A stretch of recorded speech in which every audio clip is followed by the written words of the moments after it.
എല്ലാവർക്കും ബീനമാസ് വേർഡിലേക്ക് സ്വാഗതം. ഇന്നിപ്പോൾ ഞാൻ ചെയ്യാൻ പോകുന്നത് ഒരു ചെമ്മീൻ ഉലത്താണ്. ചെറിയ ചെമ്മീൻ കിട്ടി, അപ്പോൾ അതൊന്ന് ഉലത്താലോ എന്ന് ഞാൻ വിചാരിച്ചു. അപ്പോൾ നിങ്ങളെയും കൂടി ഒന്ന് കാണിക്കാം എന്ന് ഞാൻ വിചാരിച്ചു. അങ്ങനെ അപ്പോൾ നമുക്ക് നേരെ വീഡിയോയിലേക്ക് പോകാം. പിന്നെ അതുകൂടാതെ എൻ്റെ വീഡിയോ കണ്ടിട്ട് എല്ലാവരും എന്നെ ഒന്ന് സപ്പോർട്ട് ചെയ്യണം കേട്ടോ. സബ്സ്ക്രൈബ് ചെയ്യണം, ലൈക്ക് ചെയ്യണം, കമൻറ്റ് ചെയ്യണം.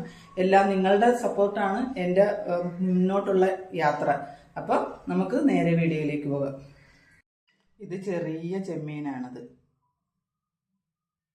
അപ്പം ഞാനിതൊന്ന് ക്ലീൻ ചെയ്തെടുക്കട്ടെ. അപ്പോൾ ചെമ്മീത്തിൻ്റെ കൂടെ ചേർക്കാനായിട്ട് ഞാനൊരു ചെറിയ ഇടത്തരം പച്ചക്കായും കൂടി അരിഞ്ഞെടുത്തിട്ടുണ്ട്. അതുപോലെ ഒരു കഷ്ണം ഇഞ്ചിയും ഒരു പച്ചമുളകും അതിനകത്ത് അരിഞ്ഞിട്ടുണ്ട്. അപ്പോൾ നമുക്ക് ഈ ചെമ്മീനും കൂടി അങ്ങ് ചേർത്തിട്ട് ഒന്ന് ഇച്ചിരി ഉപ്പും പുളിയൊക്കെ ഇട്ടൊന്ന് പറ്റിച്ചെടുക്കാം. എന്നിട്ട് ബാക്കി നോക്കാം.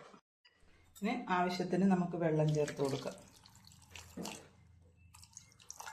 ഇത് നല്ലപോലെ ഒന്ന് പറ്റി കിട്ടണം.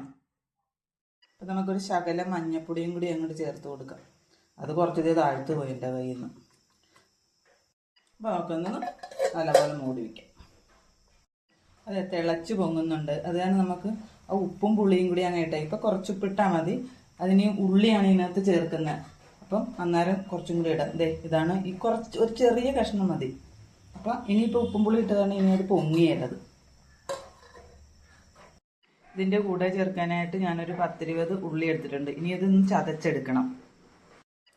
അപ്പോൾ ഈ ചെമ്മീനും കായൊക്കെ കൂടി വെള്ളമൊക്കെ പറ്റി സെറ്റായിട്ടുണ്ട്. ഇനി നമുക്ക് ആ ഉള്ളി ഒന്ന് വഴറ്റിയെടുക്കാം.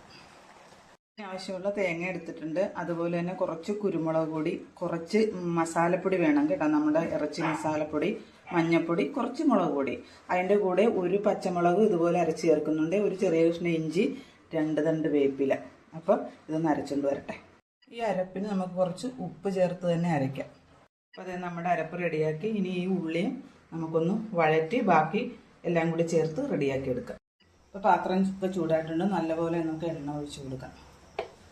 കുറച്ച് എണ്ണ ഇച്ചിരി മുമ്പിൽ നിന്നോട്ടെ കേട്ടോ. അത് നമുക്കിത് പെട്ടെന്ന് വഴറ്റിയൊക്കെ എടുക്കാനായിട്ട് പറ്റുള്ളൂ. കടുകിടുന്നു.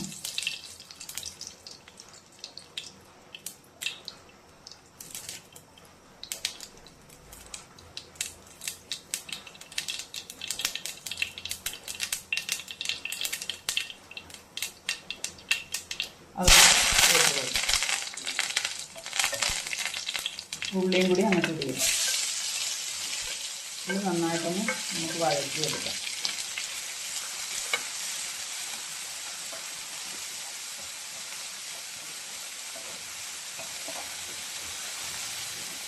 കൂടെ തന്നെ നമുക്ക് കുറച്ച് ഉപ്പും കൂടി അങ്ങ് ചേർത്ത് കൊടുക്കാം. ഇത് നന്നായിട്ടൊന്ന് യോജിപ്പിച്ച് ഒന്ന് അടച്ച് വെക്കാം. ഇതൊന്ന് വെന്ത് വരട്ടെ.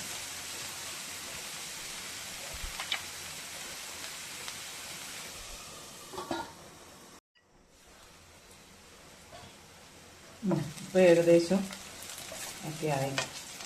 ഇനി നമുക്ക് അരപ്പങ്ങ് ചേർത്ത് കൊടുക്കാം. അരച്ച് വന്നപ്പോൾ ഇങ്ങനെ ഇരിക്കുന്നു.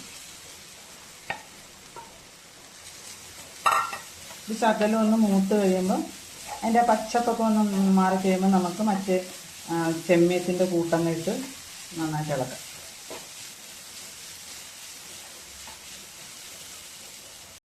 ഇതിനകത്ത് ഞാൻ വെളുത്തുള്ളി ചേർത്തിട്ടില്ല കേട്ടോ. വെളുത്തുള്ളി വേണമെന്നുള്ളത് പച്ചയ്ക്ക് അരച്ച് കഴിഞ്ഞാൽ അതിൻ്റെ ആ ഒരു ചുവ മുമ്പിൽ നിൽക്കും. അപ്പം വെളുത്തുള്ളി വേണമെന്നുള്ളവരെയും നമ്മൾ കടുക് പൊട്ടിക്കുമ്പോൾ ആ കൂടെ ഇട്ട് ഉള്ളിയുടെ കൂടെ ഇട്ട് പൊട്ടിക്കുന്നത് നല്ലതാണ്. അപ്പം നമുക്കിനി ആ കൂട്ടങ്ങ ഇട്ട് കൊടുക്കാം.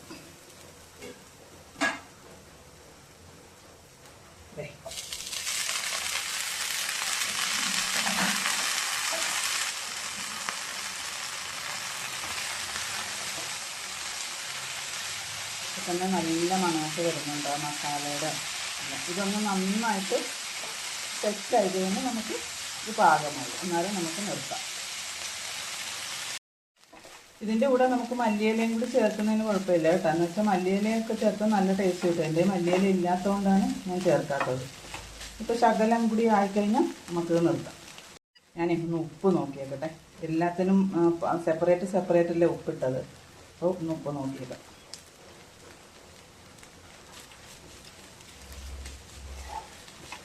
കുഴപ്പമില്ല, എല്ലാം നല്ല പാകമാണ്. ഇതിപ്പോൾ അപ്പത്തിനായാലും ചപ്പാത്തിക്കായാലും ചോറിനായാലും ഒക്കെ നല്ലതാണ് കേട്ടോ. അപ്പോൾ എല്ലാവരും ഒന്ന് ട്രൈ ചെയ്ത് നോക്കണം. എന്നിട്ട് എൻ്റെ കമൻറ്റ് ഇടുകയും വേണം. പുളിയൊക്കെ കുറച്ച് ചേർത്താൽ മതി. അപ്പം ഇത് തീ ഓഫ് ചെയ്യണം. ഇത് നമുക്കൊന്ന് മൂടി വയ്ക്കാം. ഇത്രയേ ഉള്ളൂ.